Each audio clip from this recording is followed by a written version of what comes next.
Тема сегодняшнего моего семинара – это мое учение о Боге, метод управления глобальным уровнем реальности.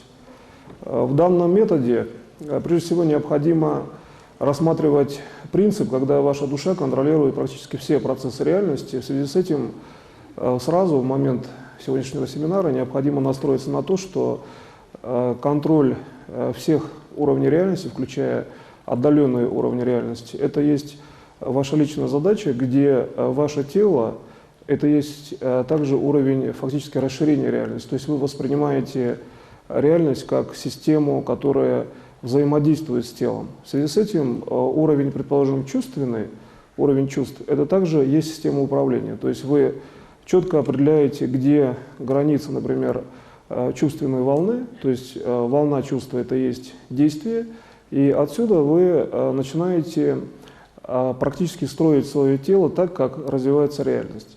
Получается, что в центре данной системы управления есть уровень именно вашего физического тела, и получается, что физическое тело – это есть уровень дальнейшего управления, то есть уровень создания будущих процессов.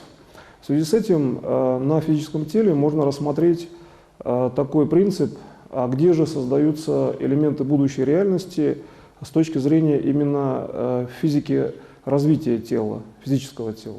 И когда вы начинаете данный процесс рассматривать именно как процесс управления, то начинаете понимать, где происходит рост вашей души, то есть переход вашей души в физическое тело с точки зрения сознания.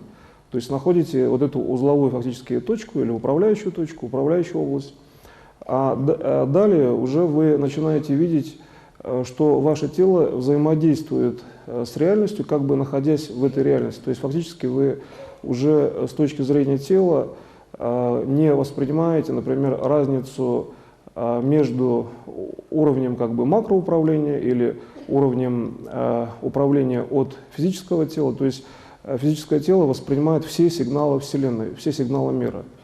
И получается, что вот когда вы начинаете этот уровень восприятия переводить на сознание, например, то получается, что сознание – это есть то, что формируется под этим статусом. То есть сознание формируется так же, как сознание Бога формируется под уровнем именно всеобщего действия. То есть фактически локализация, даже вот в оптическом выражении, локализация структуры сознания, в данном случае она такова, что вы видите как бы фокус всех событий мира в элементе, где ваше сознание взаимодействует с этими системами мира. Получается, принцип управления, в общем-то, достаточно простой, когда вы рассматриваете систему как бы многооптическую, да, много фокусов попадают в одну точку, а данная точка – это есть ваше сознание, то вы начинаете понимать, как ваше сознание взаимодействует со всеми элементами мира, так, как это делает Бог, например, именно в действии макроразвития. В связи с этим здесь можно рассмотреть статус именно человеческого тела как уровень, например, имеющий определенную физическую форму. В связи с этим, предположим, если человек встанет и руки разведет в сторону, то фокус направлен от груди в бесконечность, именно от физического тела. Если он руки складывает, то фокус направлен внутрь него. И исходя из этого, можно смотреть, каким образом даже мысленное, например, да, представление физического тела, предположим, разведенные руки, то есть крестообразная форма, это есть уровень взаимодействия с бесконечностью, фактически, с бесконечным уровнем вечного развития. То есть построение будущих событий – это есть в том числе какое-то элементарное действие физического тела. И когда мы начинаем здесь четко прослеживать, где вообще тело строит будущие события, то будущие события становятся уже завязанными на именно действие физического тела. То есть здесь в состоянии, например, покоя вы начинаете определять, где участвует ваше физическое тело в структуре будущих событий. Как только вы данную структуру управления начинаете видеть, то есть видеть непосредственную связь будущих событий и физического тела, то вы видите, как Бог находится в будущем. Ведь для Бога будущее, текущее, да, время или прошлое – это время единое. Поэтому на человеческом уровне, с точки зрения формирования своего восприятия, нужно уметь находиться также фактически в системе будущего управления, но при этом осознавая тело, например, здесь. Да? Когда вы начинаете видеть эту функцию управления, то ясно, что в таком статусе вы уже не подвержены какому-то там, предположим, там, случайному, схоластичному внешнему влиянию. То есть вы находитесь все время в зоне постоянного концентрированного управления. И при этом делая какие-то, вообще говоря, бытовые дела, да, то есть не делая как бы специальных технологий управления, только понимая данный процесс. Причем, когда вы начинаете понимать, вы видите, чем вы понимаете. То есть если взять, предположим, полушарие головного мозга, левое, да, потом перейти на правое, потом посмотреть просто затылочную часть головы, то видно, что вы можете видеть, как вообще формируется вашей душой ваше собственное тело. То есть элемент создания вас, вашей душой, это для вас уже становится открытая технология. То есть вы начинаете контролировать систему собственного именно сознания, причем в том плане, где сознание ваше собственное, ваша душа создает вас. При этом вы совершенно четко видите будущие события тогда. То есть видение будущих событий – это такая же норма, как, предположим, там, видение, да, физическим зрением в некоторых случаях. И когда вы начинаете осознавать структуру неразрывной связи с будущими событиями, с системой вечного развития, то перед вами возникает другой круг задач фактически. То есть задачи вечного развития, где вы можете выполнять систему как бы пролонгированного или бесконечного управления, исходя из первичного импульса своего рождения. То есть достаточно, получается, родиться, и человек может жить вечно с точки зрения этой технологии. И когда вы начинаете думать, а как, например, родиться, да? Вот с точки зрения Бога, этот вопрос тоже стоит. Ведь Бог, который сам воссоздался, он, естественно, это сделал самостоятельно, по каким-то критериям с точки зрения человека, тоже логическим. И когда мы начинаем находить здесь именно логические критерии управления, то получается, что система именно вот принятия решений, так скажем, да, система создания, первичного уровня создания, это есть личный выбор человека еще до его рождения.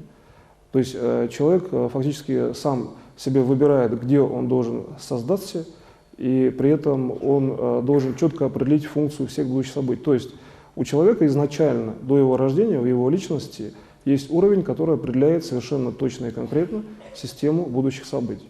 То есть в данном случае для того, чтобы это осознать и понять, надо, конечно, уметь управлять всей реальностью, чтобы посмотреть вообще, какие следующие задачи у человека, когда он достигает системы полного управления. Потому что в любой управляющей системе необходимо знать следующий уровень, чтобы устойчиво находиться, например, в текущем. И когда вы, например, делаете именно развитие в сторону технологии именно вечного развития и видите при этом, что у вас получается управление, и данное управление есть управление в сторону вечного развития, то надо сразу же ставить вопрос, а что будет дальше, после вечного развития. То есть вопрос, ну, на логике он, в общем-то, никак не стыкуется как бы с линейным, да, детерминированным уровнем каких-то понятий, тем не менее здесь стоит такой вопрос на уровне информации, просто на уровне души. Душа воспринимает информацию комплексно, как и весь мир. То есть вечное развитие, все это в общем-то, как константа, это конечная величина для души. Бесконечная душа – это тоже как единая величина, так скажем, для Бога. Поэтому с точки зрения Бога управление – это личностный фактор выбора решения по вечному развитию. То есть Бог вкладывает структуру личности собственной в систему вечного развития. Поэтому когда человек, например, развивается в сторону именно вечного развития с точки зрения технологии, например, личности человека, то получается, что вот личность тем и определена, как она выбирает свою систему вечного развития. Почему вот личность развивается так или иначе, да, например. То вопрос именно, ну, как бы управления судьбой, так скажем, да, в макросмысле, макрореальностью, это есть уровень изначального решения личности до создания все-таки. То есть в конечном итоге это воля Божья получается. И когда вы начинаете уже отсюда как моделировать, да, систему каких-то событий в плане узнавания, что ли, уже получается просто узнавание. Ведь в данной технологии достаточно узнать то, что вы уже знаете. То есть, ну, распознать, да, сигнал первичный, который был у вас при светлом первичном выборе. И получается, вот эта система узнавания, это и система динамики и построения вашего физического тела. То есть ваше здоровье, ваша норма событий, вы распознаете в системе как бы текущей нормы все время, что изначально вы сделали, то есть вообще о чем вы приняли решение до того, как что-то делать, да, как бы, как реализовываться в каком-то действии. И здесь возникает уже вот именно то свечение души, то есть свет души от Бога, который бесконечен, вечен. То есть вы начинаете видеть этот свет, который направлен уже действительно ко всем. И это есть, например, там, всеобщее оздоровление, всеобщее спасение, вечная жизнь. То есть вы начинаете видеть на оптическом уровне данные координаты. То есть свет становится другим, он другой по качеству, по характеристикам как бы дальнейшего, пролонгированного или бесконечного действия. Вот простой, как бы элементарный пример, если взять и выделить какой-то кусочек, ну, скажем, света, да, чисто там отрезок какой-то представить, и считать, что он бесконечный, то мы видим, как ваше сознание сжимается и формирует, например, там, форму головы, тела, то есть вы начинаете из как бы конечного кусочка формировать собственное тело. Если рассмотреть, что этот кусочек бесконечный, просто такую функцию сознания взять и вложить, кусочек данного света бесконечен, тогда получается, что вы формируете структуру физического тела единого Бога в своем восприятии. И получается, что один и тот же элемент, смотря как мы настроим, да, функцию своего сознания, показывает систему и всеобщего, и частного управления. И в связи с этим получается, что выбор вашего решения, например, о рождении, о бесконечной жизни, о бесконечном развитии, так как это сделал Бог, это есть действие изначально отправленное к Богу. То есть человек должен каким-то уровнем, да, сначала рассмотреть вообще, что происходит, как это вообще было сделано изначально. И здесь вводятся такие параметры, как зрение души, например, или слух души. То есть душа изначально слышит из звука, да, из слова Божьего в том числе, а изначально из слова также Божьего, и вообще из Божьего слова, формируется с точки зрения восприятия человека также и его как бы первично проявленная душа. То, что видит и Бог, и человек одновременно. Но изначально же Бог видит свою сущность души человека, ибо она это и есть его зачастую действие, да, в плане именно выбора решения имеется в виду, выбора. Изначально это, конечно, его действие, но личность совершенно свободна. Вот здесь вот есть очень четкая градация выбора решения. Когда начинается выбор решения, то получается, что личность как освобождается, так и как бы более жестко завязывается на системе вечного развития, освобождается от как бы, что ли, личностного фактора, получается. То есть личность, наоборот, обожествленным уровнем стремится уже к Богу, потому что полная свобода решений, полная свобода выбора – это все равно действие в сторону Бога. Бог создал бесконечную структуру развития.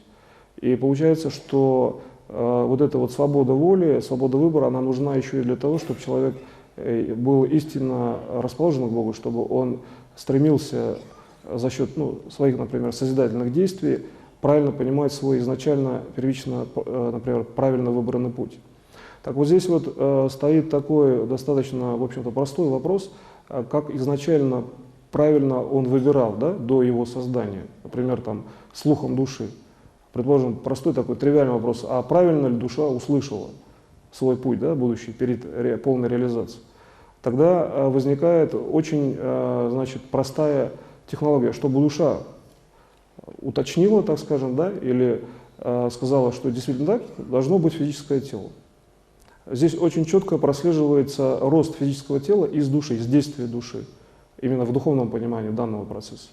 И когда физическое тело уже реализовано, то всегда можно как бы, скоррелировать, предположим, да, всегда можно сделать какое-то следующее действие в сторону вечного развития. То есть физическое тело – это необходимость для развития и фактически в определенном смысле роста души с точки зрения человека.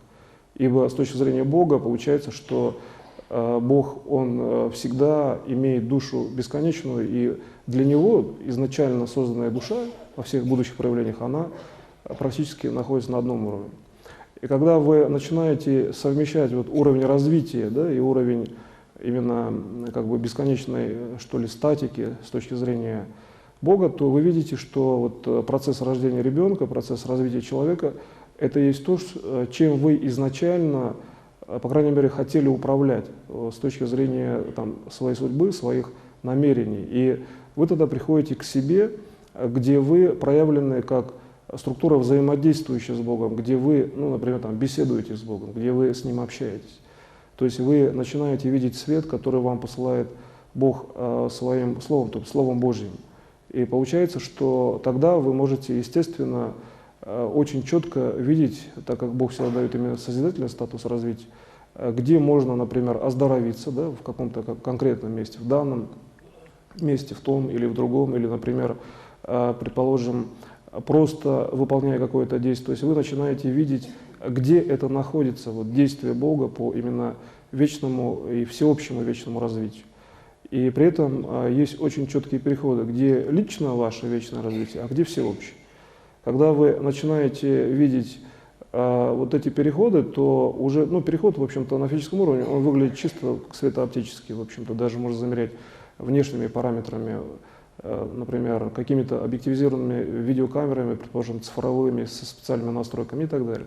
И видны эти системы вокруг человека, где человек начинает, в общем-то, переходить к тому, что он регулярно, постоянно принимает определенные решения.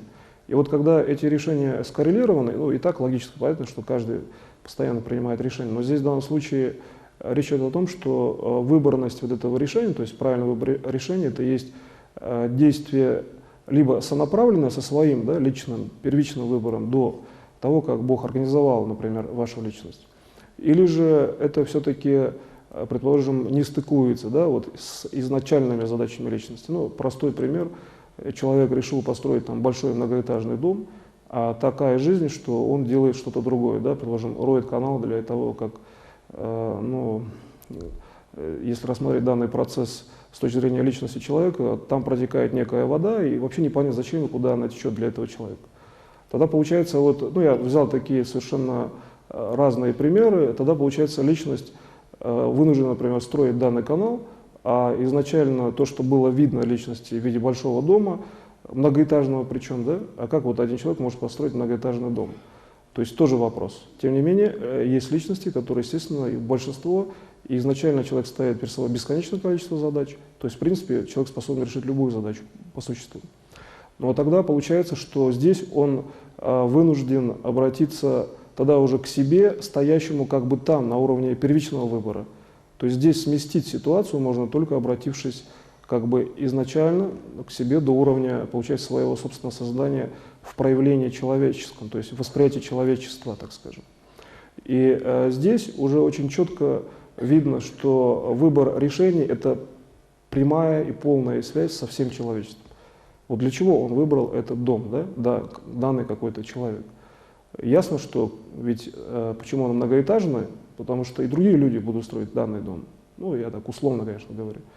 Или конкретно в том числе. И когда вы начинаете видеть для того, чтобы не было взрыва на АЭС, каким образом строительство дома может к этому привести? Того, который был изначально вами выбран. Если вы строите канал, ну да, переориентируйте систему управления, но только изначально, до уровня создания, да, собственной личности, так как это делает Бог. И когда вы уже строите тогда этот канал, то нет проблем. Пожалуйста, заложите в систему управления построения данного дома, но уже на уровне как бы технологичного выбора решений.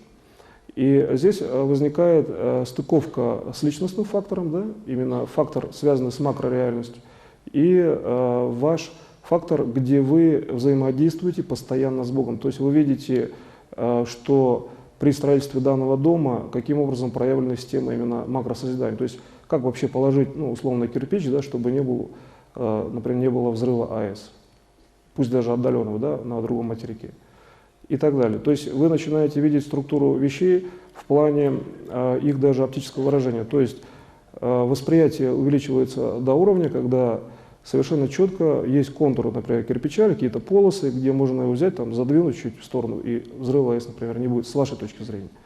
Но этой точки зрения бывает часто достаточно, потому что, как бы оставив именно фундаментальную, так скажем, да, информацию в одном месте, она и есть часто центр мира именно в действии. И поэтому, например, при лечении заболеваний, особенно сложных, там, каких-то, ну, скажем, которые, может быть, считаются неизлечимыми с точки зрения ортодоксальной системы управления, медицины, так скажем. И здесь получается, что здесь часто выборность вот такого характера – это и есть задача вообще построения каждой клетки.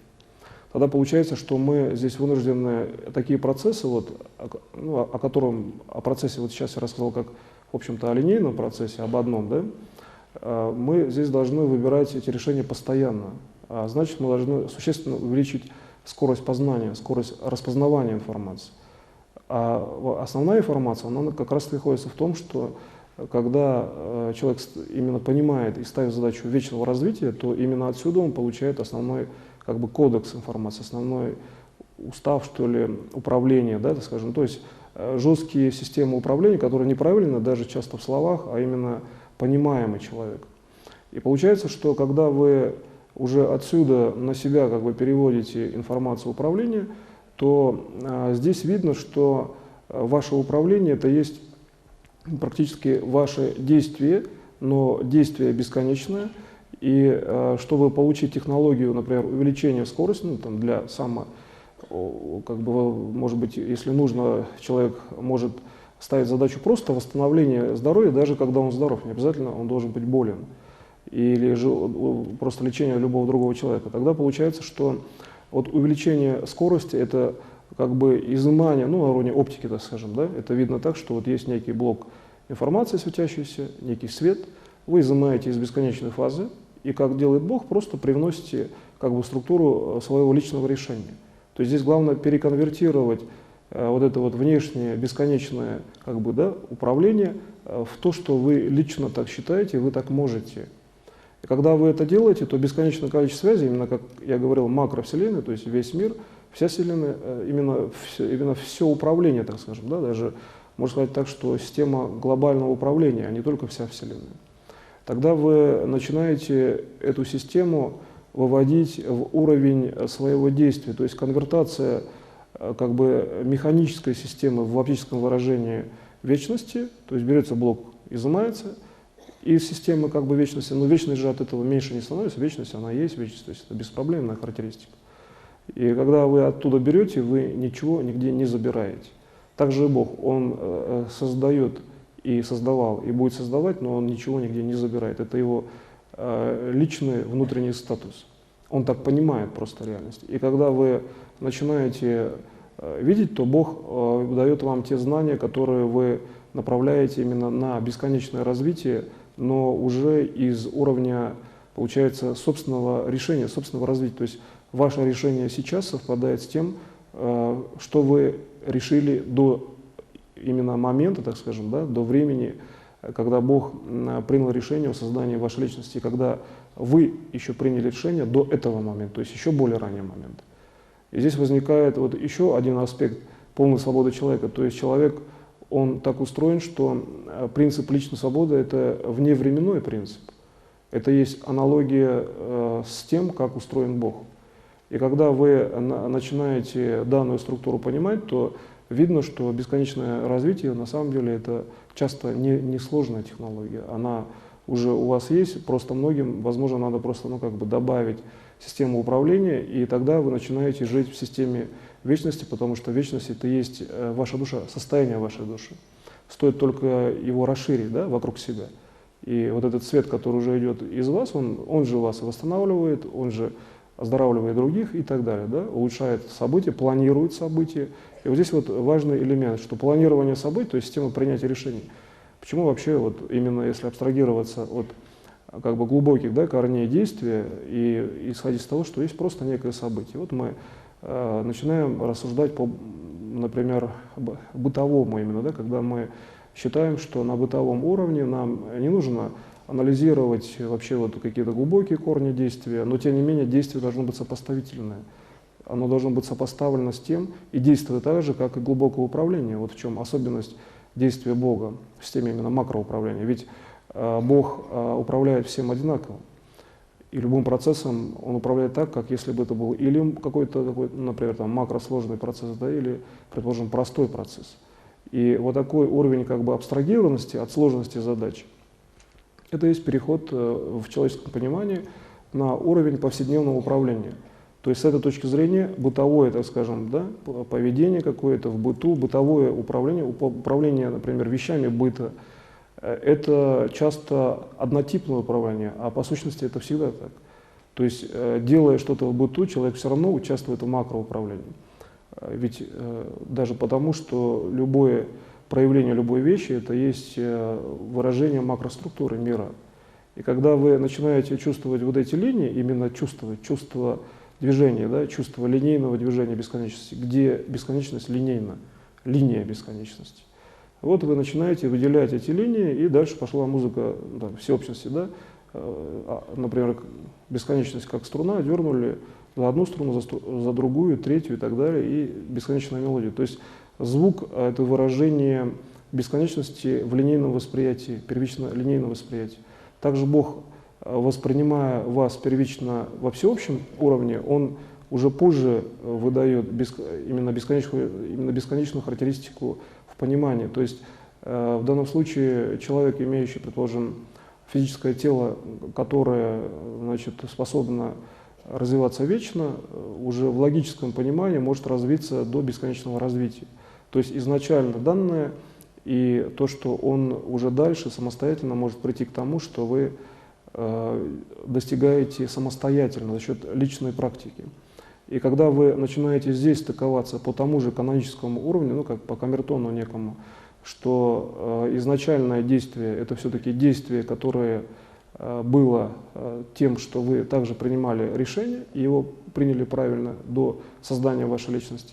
И каждое следующее действие – это есть действие по спасению, по макроуправлению, то есть ваше развитие. Вы видите, что Бог тогда рядом с вами, Он конкретно здесь, и вы видите, что в этом случае учиться достаточно просто. Можно просто посмотреть на свои действия с позиции их понимания, так как их понимает Бог, например. Или как понимает другой человек, который достиг да, макрорегулирования, или он достиг системы управления. Вот в этой технологии мое учение распространяется достаточно быстро в том плане, что человек, просто понимающий, наблюдающий даже за действиями правильными окружающих, он видит, почему они принимали изначальное решение. То есть близость к Богу в данном случае обусловлена тем, что человек видит принятие решений до создания личности как таковой. То есть это еще до уровня, в общем-то, структуризации души, когда душа человека выражена как именно бесконечное действие Бога во всеобщем развитии. И тогда получается, что человек видит действие Бога изначально, то есть то, что именно его, значит, Бога сподвигло на создание, например, да, данной души. И здесь получается, что человек видит свое первичное действие, первичное выражение именно в действии Бога. Тогда он понимает, получается, корень своих всех проблем фактически. Почему он в некоторых случаях завязан с тем, что он, там, например, строит канал. Но, значит, у Бога были когда-то определенные задачи да, по определенному уровню развития. И если даже он выбирает первичное решение, ну, канал, конечно, условно, это к той истории, что он, например, воспринял дом, а строит в данный момент канал. Тогда получается, что когда вы начинаете синхронизировать, то есть стягивать эти события в одно, то вы видите, что Бог может изменить эту систему вполне. То есть Бог в силе сделать так, чтобы вы, поняв действие Бога, смогли видоизменить систему так, как если бы она была изначально такой. То есть вы видите и действие Бога, задачи Бога до вашего, например, да, создания, а дальше видите, что когда вы выбирали, вы вполне могли, например, ну, больший акцент сделать на личностные задачи. А при этом ведь есть еще задача Бога. И когда вы начинаете тогда думать, а вообще, чем тогда вы выбирали? То есть личность еще не создана, то есть есть только уровни там, проявления души, например, да, слух души. Значит, душа воспринимает звук Бога. Но звук слова – это тоже создание. И получается, что вы начинаете входить в общность с Богом. Вы видите неразрывность свою, то есть неделимость фактически с Богом по существу свободы, причем действия. Это не значит, что вы там как-то закабалены или вы как-то там условно слишком ну, там, прилиплены да, к некой информации Бога. Это не так. Ибо все есть Бог, это понятно в действии бесконечного развития, но в данном случае ваша личность – это есть содействие Богу, то есть солидарность с Богом в том, что есть вечное развитие, и, значит, это есть ваша необходимость, то есть осознанный выбор системы вечного развития. Значит, получается, вы выбирали с точки зрения вечности. В вечности, в будущем вы все равно есть. Значит, вы уже выбирали в каждом следующем своем действии. На логике эта задача очень проста сразу. В этом случае она понимается как очень простая. Ясно, что в будущем вы есть, сигнал попадает как бы, да, в любую структуру прошлого, нет проблем, и вы спокойно принимаете решение. Но здесь вот стоит как раз-таки основная задача, как в текущем времени, то есть понимание текущего времени, чтобы текущее время определяло всю связь с макровселенной. Ведь когда у человека нетленное, например, да, вечное тело, задачи совсем другие. Здесь речь идет о том, что распознать и суметь применить принципы этих задач уже сейчас. И когда вы начинаете это видеть, то ракурс задач, он именно так разворачивается. Умение совмещать как события прошлого, так и будущего, для того, чтобы текущее время было максимально или макроуправляющим, управляющим всеми процессами Вселенной. Только тогда человек уже жестко, однозначно, он уверен и навсегда уверен, что он управляет всеми процессами, и из какого-то там неизвестного уголка Вселенной не прилетит некая частица, которая там может быть вредной, да, предположим. И тогда, значит, вы уже видите, что взаимодействие именно на макроуровне со всеми элементами реальности, это есть просто ваша личность, но в обычном, бытовом, как бы, ну, условно, да, действии, что ли, при выполнении обычных своих там забот, работы и так далее. Как только вы фиксируете такую систему управления, то дальше видно, что обычное состояние, ну так называемое, да, обычное, где нет каких-то специальных технологических принципов или специальных там систем, там, что ли, управления через сознание, естественно, никаких там, речь не идет ни о каких трансовых состояниях, потому что я всегда говорю, что надо управлять через логику. И дальше вы начинаете видеть, что это состояние очень многозначное, оно многозначимое. Также у Бога в простом состоянии Бог спокойно управляет. Он не делает часто специальных усилий, может быть, только в личностных контекстах, и то, когда речь идет о какой-то отдельной личности, как правило. А в макроуровне Бог всегда соблюдает принцип именно структуры макроуправления, то есть относительно как бы однозначного управления. И получается, что здесь есть один очень простой принцип. Вот может быть, например, да, есть некая вероятность, если даже по взрыву, предположим, АЭС, а Бог в этом случае, он делает, в общем-то, простое управление. Вот здесь вот есть очень маленький нюанс. Но если речь идет, именно тонкий нюанс, здесь обратите внимание, если речь идет о личности как таковой, да, об одной личности, то получается, что управление здесь таково, что Бог придает часто максимум усилий, причем усилия сопоставимы с теми, когда Бог создавал себя. Потому что личность для Бога это уровень совершенно уникальный, там, да, один человек. И когда вы начинаете видеть вот эту работу Бога, то вся Вселенная становится понятной. С точки зрения взаимодействия личность Бога и личность человека, все другие действия это уже следственные. Это действия, направленные на соразвитие личностей Бога и человека. И когда, значит, вы начинаете, значит, ну, в этом плане управления действовать, сделайте таким образом, чтобы сейчас в момент, например, да, вот этого понимания, то есть выйдите на личность Бога, смотрите, как Бог дает, например, знания, и при этом вы вполне можете видеть, что ваше личное действие, то есть любое, ваши конкретно практические задачи, причем задачи ваши и понимаемы в этом случае, и решаемы одновременно. Вот здесь есть очень конкретный как бы вариант, когда есть одновременное решение задач, что колоссально важно в этой технологии управления. И когда вы, например, это делаете, постарайтесь решать в действии именно соотношение с Богом, в действии, когда ваша душа направлена и взаимодействует с душой Бога. При этом вся Вселенная, как некая комбинация или макроскорость событий, это есть внешняя, но очень понимаемая система. Ну, предположим, человек едет с большой скоростью, ветер где-то там дует, да, какие-то события происходят, но он понимает, что это хорошее, это нормальное событие. Ну, дует ветер, ну и хорошо, так должно быть. Но он понимает, что это есть. То есть уровень понимания.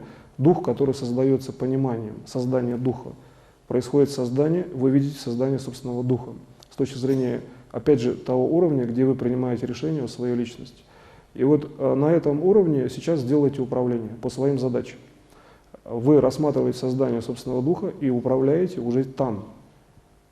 Управление здесь принципиально вообще иное, потому что речь идет о том, что человек обладает технологией вечного развития в этом случае. Мы говорим о будущих процессах и уже для многих о текущих. Поэтому, когда мы начинаем здесь говорить, это уровень управления, где вы фактически же имеете будущие события свои, которые, в общем-то, сами выбираете. Да? Вы опять попадаете в систему выбора решений. Так что вот сейчас сделайте управление отсюда, я поработаю вместе с вами. Именно по вашим личным задачам, задачам души в большей степени.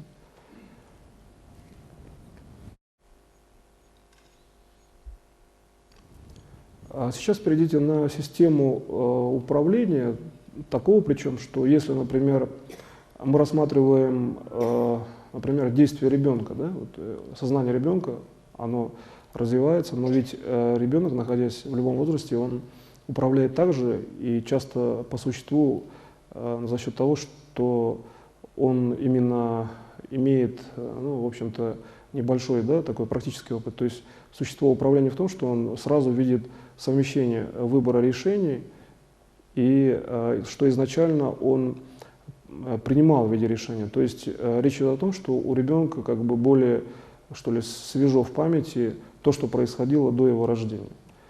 Но, значит, задача такова, что достаточно восстановить, да, структуру памяти, ну, проще говоря, вспомнить, обратить на это внимание и взять вспомнить, потому что всегда можно все вспомнить. И когда вы начинаете это видеть, то вы видите, что действие ребенка, оно тоже сопоставимо. То есть ваше развитие, оно таково, что каждый момент ваш, включая тот возраст, когда вы были детьми, это есть, вообще говоря, такая же достаточно конструированная система управления. И, видимо, естественно, каждый может вспомнить в своей жизни какие-то такие, ну, скажем так, события, когда приходилось напрягаться, казалось бы, непонятно вообще почему. То есть обычные какие-то дела, и вдруг какое-то колоссальное напряжение. Вот это линии задач. Линии задач всегда одинаковые. Бог ставит всегда одинаковые задачи перед человеком, независимо от возраста. И получается, когда вы начинаете видеть, где вы решали свои задачи в детстве, то есть начинаете видеть, как вы решали, вы приходите к тому, достаточно многие люди могут сразу увидеть, что именно технологичность, скажем так, отношения, в общем, можно назвать, что это фактически технология управления, изначально данная Богом в вашей личности. Эти технологии фактически одинаковы всегда. У многих людей они практически не меняются. И когда вы начинаете видеть почему, значит, получается, что там достаточно правильно и корректно были заложены системы решения каких-то событийных ситуаций. И исходя из этого вы можете передавать знания, например, там, любым детям, значит, любым, вообще говоря, уровнем информации, любым взрослым людям или в бесконечное время, только потому, что вы как бы выделяете вот эти силовые линии задач. То есть Бог ставит, ну, в фактическом выражении, вот эту вот задачу в любом возрасте, человек ее решает и как бы какое-то время, ну, некое, что ли, состояние, похожее на отдых, а дальше опять решает и так далее. И получается, что вот система именно вечного развития, ну, некая цикличность, да, так скажем, здесь проявлена уже изначально. То есть, получается, человек, в принципе, он, по сути, от этой задачи, в общем-то, даже и не отдыхает. То есть понятие так называемого отдыха в этом случае это есть просто-навсего то, что человек как бы в бытовых делах, в каких-то своих делах, но считает, что он в тот или иной момент, например, там, отдыхает, да, где-то там физически или просто у него есть отпуск. А по сути, если рассмотреть ситуацию, что Бог-то, Он всегда созидает, Он всегда делает, да, какую-то определенную задачу, совершенно конкретную задачу именно вечного развития реализовывает, то получается у человека тоже есть сопоставимый фактор. Это и есть вот система решения задач, независимо от возраста. И задача в передаче информации любой системе на любой возраст, и в том числе в бесконечное развитие. Вот здесь есть специальный фактор технологический, о котором я раньше не говорил, это передача информации в вечное развитие. То есть человек, например, может, ну, скажем так, лечить, там, излечивать, например, неизлечимых заболеваний, какие-то делать управляющие системы в реальном времени, да? Или, предположим, управлять системой стратегических событий, перспективных. Но когда мы говорим о том, что он должен передать информацию в вечное развитие, это, вообще говоря, специальная задача. Потому что понятие вечного развития, это действительно речь идет именно о вечном развитии. Тогда получается, что он должен, во-первых, совершенно точно понять, а что есть вечное развитие для него лично.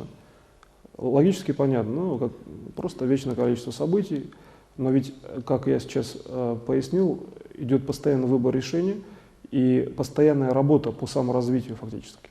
И здесь получается вот вечное количество событий, это есть также выбор решения, но сейчас, именно на вечное развитие. Ведь изначально человек все равно выбирает развитие какое-то свое, он знает, что он изначально вечен. Следовательно, чтобы передать информацию в вечность, получается, что мы вполне можем с этой вечности как бы получить управление сейчас, если мы сможем туда передать как бы правильный свой управляющий уровень, то есть уровень своих уже значит, поставленных задач. И получается, что личная задача имеет фактор вечного решения. Она где-то входит в вечность, да?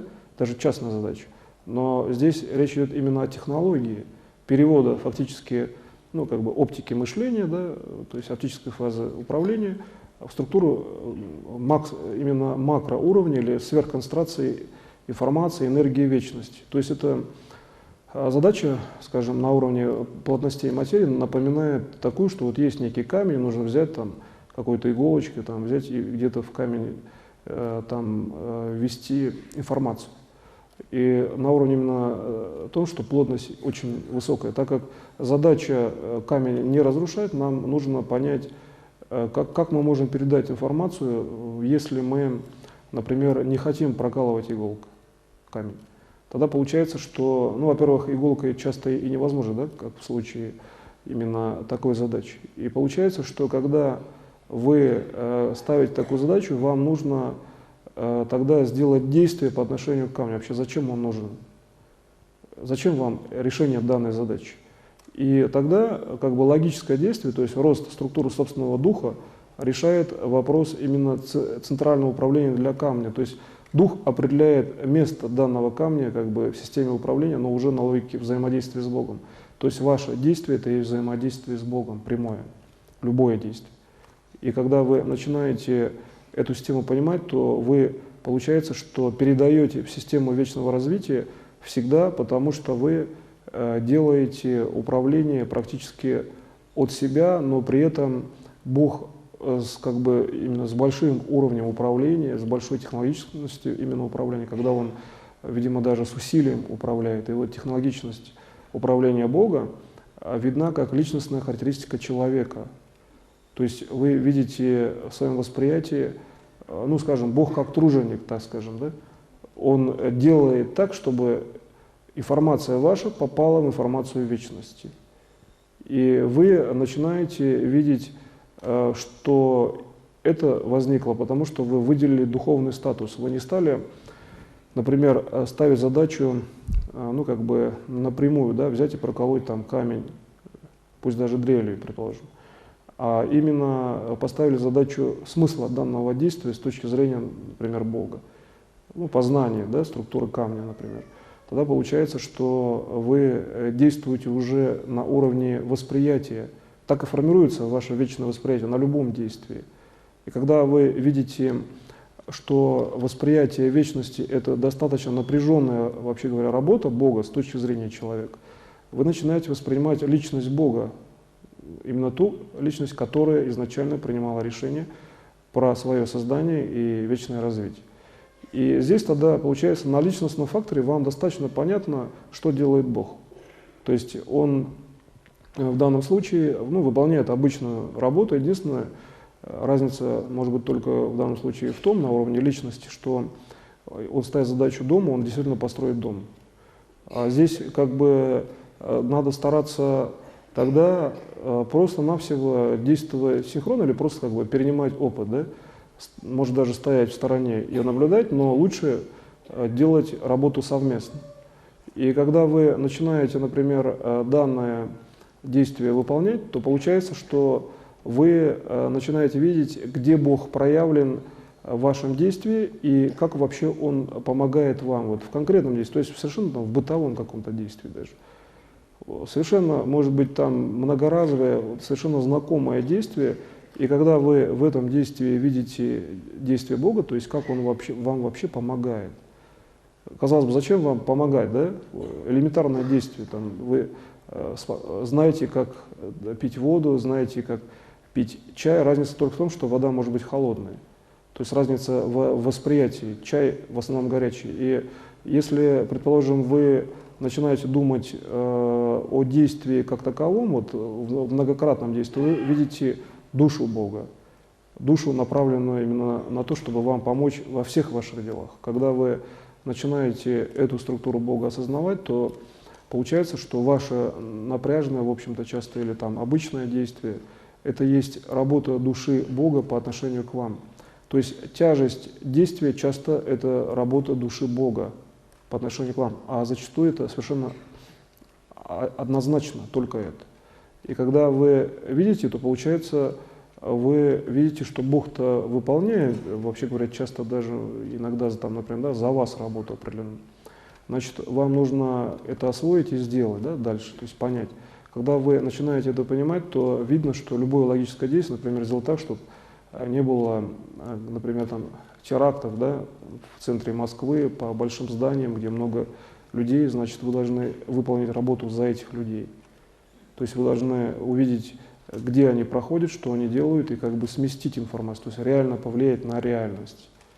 Или взлетает самолет, чтобы диспетчер успел принять решение, значит, сделать так, чтобы он принял правильное, да, решение. То есть реальность управляема в человеческом понимании. Ваше действие – это есть работа часто за других в этом случае.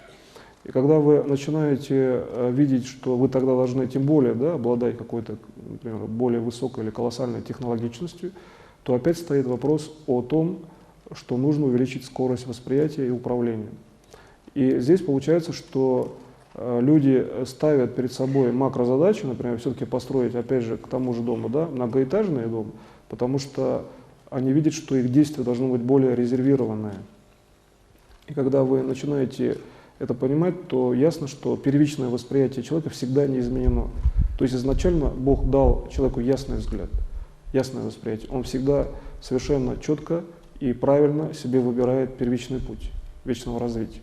Следовательно, получается, что вот понятие, ну, так называемой, возможно, коррекции или приведения в следующую норму, да, действия изначально определенного вами же, это есть действие соразвития с Богом по сущности.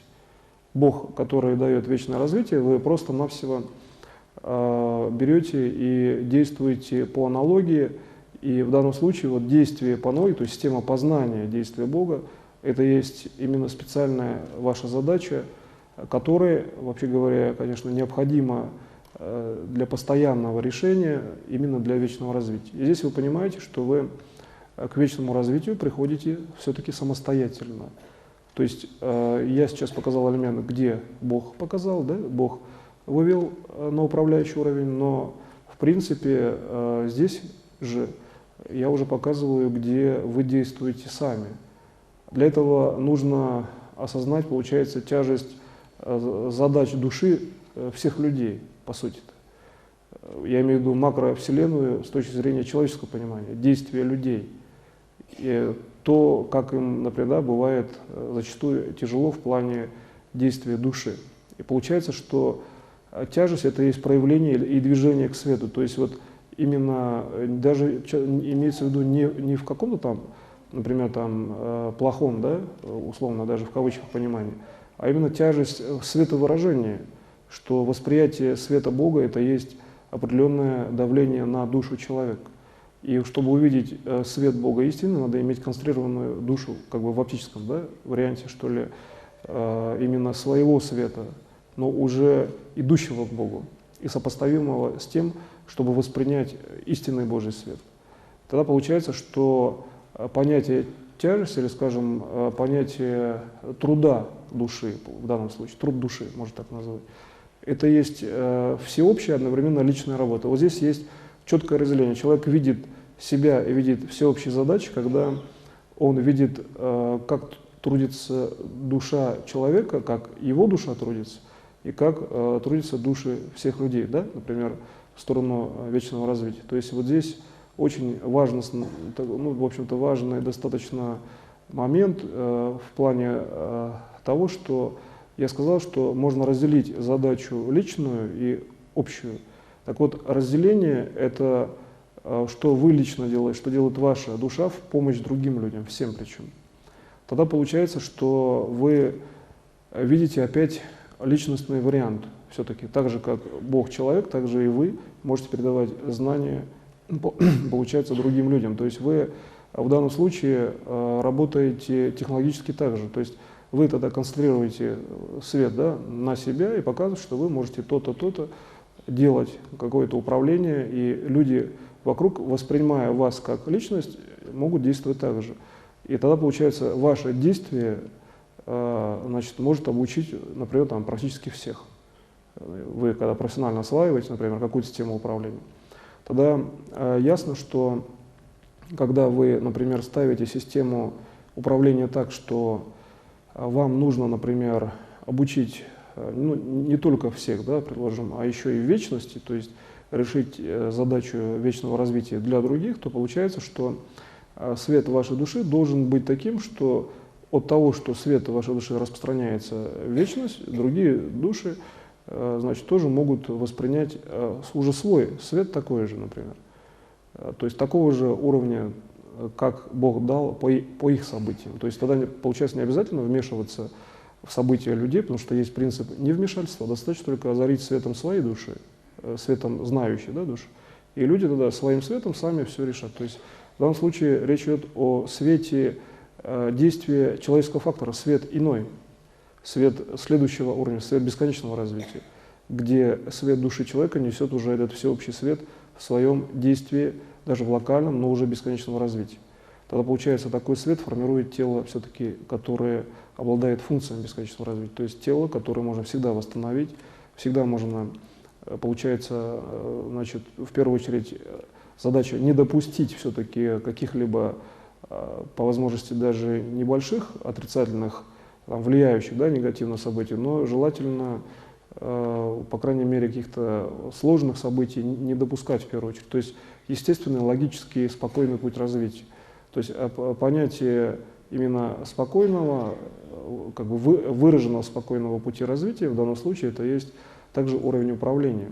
Ведь часто, значит, выйти на уровень спокойного управления – это в условиях, когда человек слышит, что происходит в мире, какие-то там, предположим, даже локальные катастрофы, это все влияет на структуру его души. И вот выработать структуру спокойствия в управлении – это и специальная задача, где он должен сначала хоть как-то поучаствовать, вот пусть даже на очень высокой скорости, в том, чтобы не было каких-то особых проблем, да, в целом у всего человечества или там, в локальных ситуациях, если есть информация о неких катастрофах и так далее, а уже потом выйти на уровень спокойного управления. Поэтому получается, когда человек выбирал именно себе первичное решение, или, так скажем, даже есть уровень до выбора решения, где человек воспринимает себя, как бы слушает себя, он ставил свою собственную личность так, чтобы личность была способна решить эти задачи. Ведь Бог создал себя, и Он решит эти все задачи по именно вечному развитию.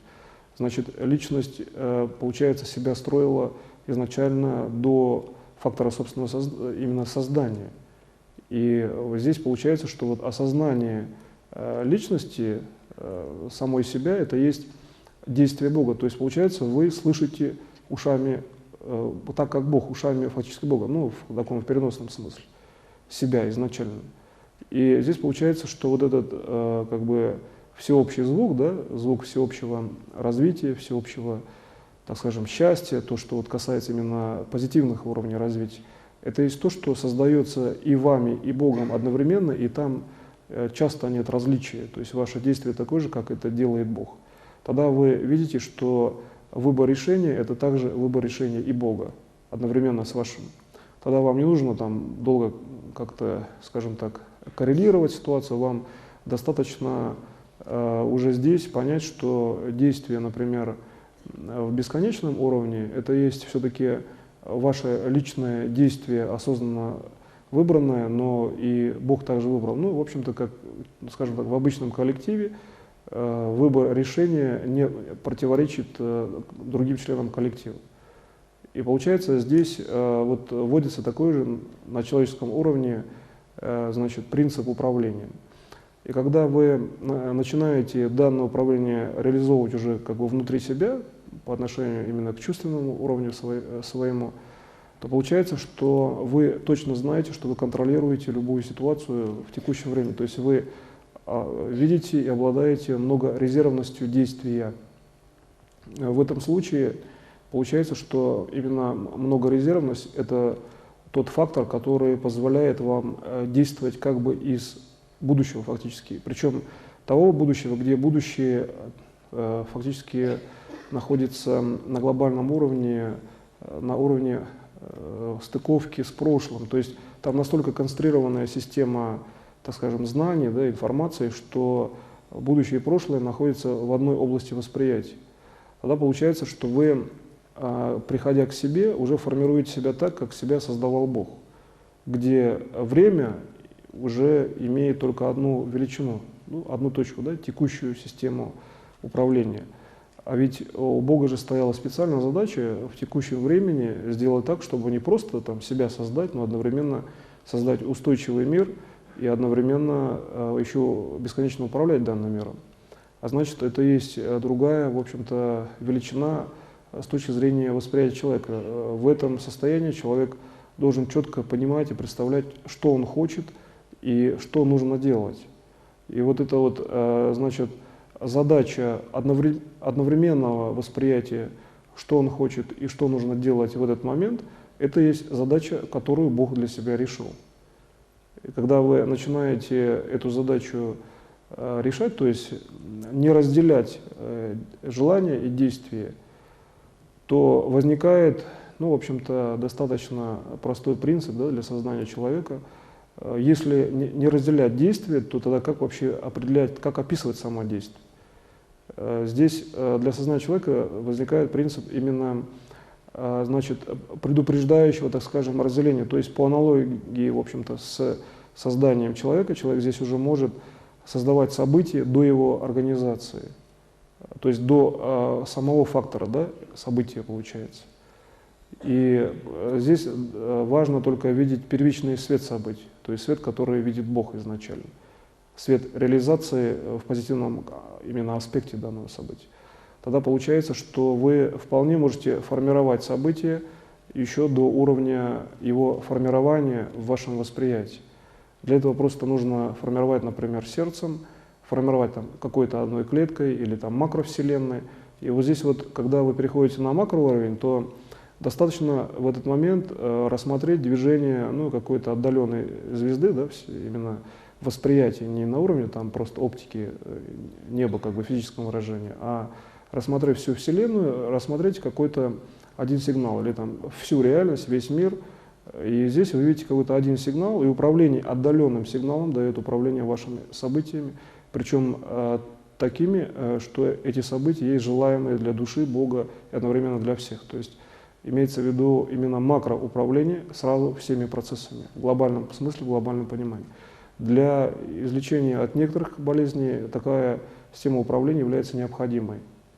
Или же для выполнения каких-то там управленческих систем, предположим, в плане именно о том, что требуется именно резервность действия или там какое-то усиленное действие, тогда нужно осознать все системы управления, и получается, что в этом случае именно надо уметь охватить весь фактический мир, всю реальность и делать управление практически всей реальностью. Тогда получается именно управление через глобальные системы реальности, это есть то технологическое действие, которое подразумевает то, что вы обязательно должны постоянно решать все-таки свои собственные задачи, то есть, ну, скажем так, личные задачи, находясь как бы в центре управления всей информацией. И исходя из этого, уже дальше становится, в общем-то, понятно, что когда человек имеет уже возможность вечного развития, и обладает системой управления, то любое действие разрешено. Именно, естественно, в созидательном аспекте он может делать все, что захочет. То есть свобода личности человека – это есть его, в общем-то, как скажем, не только технологичное, даже можно так сказать, в такое как всеобщее состояние, то есть именно состояние будущего, да? То есть он в этот момент находится одновременно и в будущем, то есть пересекается, он понимает, что он пересекается с темой будущих управляемых событий им же. Но это все-таки и технологичное состояние. И получается, что именно технологичность данного состояния, она заключается в том, что вы тогда уже опять начинаете выходить в фазу именно спокойного, скажем, в бытовом понимании состояния. То есть вы вполне спокойно начинаете видеть, что обычное состояние – это, в общем-то, тоже есть норма максимального частота управления. Просто в этом случае управление происходит на уровне спокойных систем, как бы отдаленных, не очень часто далеко на оптике от физического тела, но тем не менее вы контролируете как бы в спокойном дыхании духа, так скажем. Можно даже привести такой фактор, как дыхание духа, то есть движение духа по аналогии с тем, как человек дышит физическим телом. Вы начинаете видеть сопоставление духа и тела, то есть дух живой, да, дух живущий, дух действующий, но действующий так, как ваше физическое тело. Когда вы начинаете, например, видеть такой статус реальности, то, в принципе, тогда ясно, что бесконечное развитие – это вполне, в общем-то, обоснованная или даже, так скажем, технологически осваиваемая вами величина, потому что бесконечный дух, и вы понимаете, что он неуязвим с точки зрения какого-то даже глобального оружия, а когда вы действуете синхронно со своим духом, в данном случае именно, духом именно тем, который вы построили при определении событий своих первичных, тогда получается он двигается так же, как ваше физическое тело. И тогда ясно, что вы вполне можете находиться в вечном развитии именно в гармоничной фазе. Дух – это есть и гармония всеобщности, это в общем-то, дыхание, так скажем, всеобщего мира, дыхание Вселенной в том числе, духовный статус Вселенной, например, да, если рассмотреть такую позицию. А дух очень гармоничен ваш, он может взаимодействовать именно в бесконечном уровне со Вселенной, и для него проблем нет, для него это гармония. Какая разница духу, бесконечная Вселенная или она какая-то локальная? Переход духа в структуру материального мира – это есть действие гармоничное по отношению к телу, ибо дух, он всегда, скажем так, сопровождает тело, кроме того, он есть выражение тела, и это есть действие именно внутреннего состояния души человека. То есть когда вы видите именно внутренний ракурс своей души через духовную систему познания, то есть дух, познающий и вашу душу, и ваше тело, дух как инструмент познания и как инструмент действия. И получается, что так же, как делал Бог, духовный статус, организовывающий материальную систему.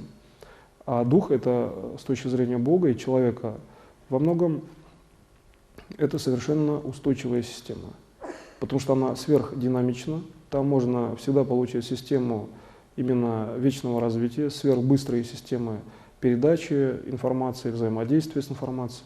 И получается, что если, например, вы имеете систему управления, скажем так, такого типа, когда, предположим, вам нужно получить сверхбыстрый результат и при этом сделать гармонично данный результат максимально и обязательно, так скажем, гармонично.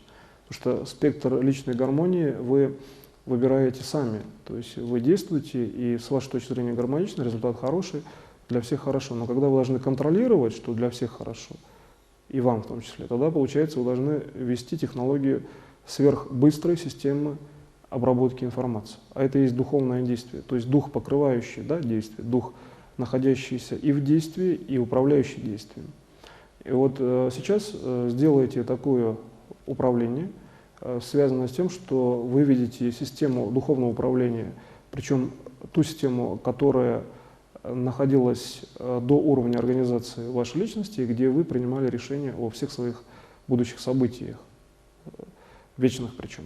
И здесь вы информировали дух структуры уже как бы той личности, которая находится в будущем, то есть дух изначально существующий до организации вашей личности, ваш дух. И вот этим духом сделаете управление, то есть духовное управление. В оптике это очень как бы динамичная, разреженная такая среда, которая возле тела, она перемещается в небольшом как бы сфероидальном уровне.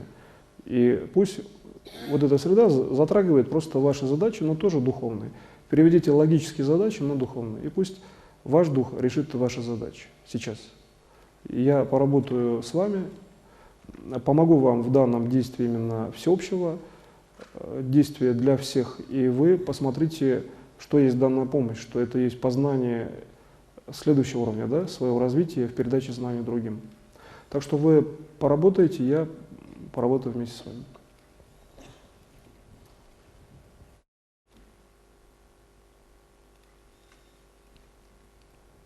Когда работаете на уровне управления духом, старайтесь работать спокойнее с точки зрения сознания, потому что дух — это динамичная величина. Это спокойное состояние сознания. Динамичный дух в данной технологии — это спокойное состояние сознания в логике. И вот именно если управление, предположим, идет больше с правой стороны, да, духовной фазы на оптике, то фиксация спокойствия может быть с левой. Сердце, воспринимающее или действующее и создающее спокойный импульс реальности. Здесь вы переходите на уровень создания реальности, там, где реальность создается вами в плане именно ваших локальных и глобальных задач. И здесь, кстати, можно повлиять на отдаленный уровень реальности совершенно точно. То есть буквально можно это посмотреть в лабораторных условиях, там, на каких-то специальных, там, предположим, опытах влияния на среду, находящихся в вакууме. Или там, на рост каких-то микроорганизмов, да, в лаборатории. Вот в этой системе очень просто показывать влияние на реальность. Значит, когда вы начинаете, ну, так как просто так делать смысла нет, там что-то показывать, да, надо, значит, единственно направлять на себя это действие, где вы можете управлять все-таки реально, зная, что технология реальности — это есть ваша система познания, и вы воспринимаете это как реальность, и дальше уже контролировать, что это произошло. Вот контроль того, что действие произошло в данной системе, значит, происходит таким образом, и вот эта система позволяет сразу же знать о результате управления. По крайней мере, вы можете на духовном уровне воспринять, реализовалось ли действие, или же что-то еще добавить. Вот это достаточно мощная, как бы, диагностически управляющая система. Потому что здесь душа, как бы прорастающая в события, вот вы очень четко начинаете видеть, что душа прорастает в систему события. И там, где ваша душа, там же и ваше событие, то есть у вас-то проблем нет, ибо изначально выбранные вами события, они уже в душе. Бог сделал так, что когда Он формировал события, Он поставил просто часто задачу стыковки, опять же, да? События с точки зрения Бога и события с точки зрения того, как человек выводит статус своей души в данное событие. То есть на технологии Бога это достаточно просто свою душу, действие своей души привнести в событие, или даже часто именно структуру души. То есть там видно, как кристалл входит оптический уровень событий, например, один, да, он может быть даже какой-то, ну, например, там в тонах не очень ярких, а именно свет души должен быть всегда более ярким. И получается, ваша душа ведет события в мире. То есть любое событие, по аналогии с тем, как Бог ведет за собой людей, также и событие — это, в общем-то, величина, получается, что она с этой точки зрения управляемая, и именно так управляемая, что событие формируется по цвету вашей души, то есть, например, яркий серебристый, там, да, серебристо-белый цвет или какой-то вообще просто очень яркий свет души, событие формируется положительно, потому что свет вашей души показывает, как событию складываться. Получается, событие реагирует на именно интенсивность света вашей души. И поэтому понятно, что когда значит, человек смотрит на Бога и видит Его свет, причем истинный свет, то у него благоприятно складывается событие, потому что он тогда сам свою душу высвечивает именно правильным образом. Так вот, с точки зрения именно технологии такого управления, получается, что вы именно своей душой показываете событиям, а события — это, естественно, и в первую очередь люди, вообще в первую очередь всегда люди имеются в виду, но даже когда, например, вы работаете с событием по природе, предположим, то действия всегда в первую очередь распространяются все-таки к людям. И получается, что в данном случае, когда вы начинаете делать, например, управление, идущее от вас по отношению к любому, да, источнику информации или к любому информативному действию, то вы всегда видите в первую очередь человека все-таки на уровне души Бога. Вот если смотреть так, как смотрит Бог, то вы видите всегда человека. И получается, что мнение одного человека часто бывает принципиальным. И здесь получается, что учесть мнение даже одного человека, любого причем, вот, то есть передать знания фактически, да, по всеобщему развитию, это и есть задача Бога. Когда вы это действие видите, то вы видите, что, создавая реальность, Бог показывал человеку, как ее создавать. Именно в самой реальности. То есть вы начинаете входить во внутренний фактический смысл именно каких-то объектов реальности. То есть, например, дерево, а как вообще создавать дерево? То есть вы находитесь в том статусе, что вы видите это на уровне духа, души, сознания и еще, вообще говоря, сразу тела. Хотя понятно, что душа строит тело, но и Бог также строит тело. Поэтому получается, что вы видите телом обобщенную точку зрения. То есть тело – это есть уровень, который позволяет совмещать и действия души вашей, и действия души Бога фактически, и вообще говоря, часто и тела Бога, физического единого. Получается, что когда вы это видите, вы вполне можете там оздоровить дерево, да, например, или же сделать, предположим, какую-то систему дистанционного управления, когда ваше управление – это абсолютная реальность с точки зрения управления, причем для всех. То есть ваше управление становится видным другим. Казалось бы, там промыслили, применили технологию, как бы вроде бы ваше личное действие. Но в данной технологии вы вполне можете показать и объективизировать для других данное действие. И тогда другие, естественно, люди научатся, потому что ведь ваше действие прежде всего касается их. То есть вы действуете, получается, для них, и им же показываете, да? Естественно, процесс обучения очень сильный. Почему люди так быстро развиваются в мире? Потому что вот это действие у Бога, оно совершенно четко совмещено, ну и там существует, в общем-то, достаточно много других еще параметров. В описательном уровне это параметры взаимодействия еще, получается, что внутренних систем организма, самопостроения, взаимодействия системы одной и другой и так далее. То есть и везде здесь тот же самый разум, та же самая логика вечного развития. И когда вы, например, начинаете данное действие понимать как действие гармоничное, вы видите себя всегда здоровыми, счастливыми и видите, что ваш путь, он бесконечен и ничем не ограничен именно в счастливом вечном развитии. На этом я заканчиваю сегодняшний семинар. Спасибо за внимание.